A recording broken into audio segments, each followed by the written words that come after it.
वाजसेव्यमानपावनात्रिपङ्कजं व्यालयज्ञसूत्रविन्दुशेखरं कृपाकरं नारदादियोगिवृन्दवन्दितं दिगम्बरं काशिकापुरादिनाथकालभैरवं भजे।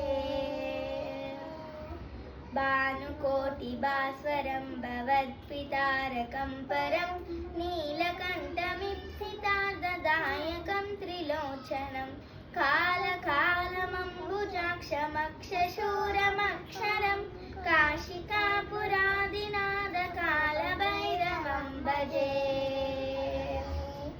शूलटङ्कपाशदण्डपाणिमादिकारणं श्यामकायमादिदेवमक्षरं निरामयं भीमविक्रमं प्रभुविचित्रताण्डवप्रियं काशिकापुरादिनाथकालभैरवं भजे।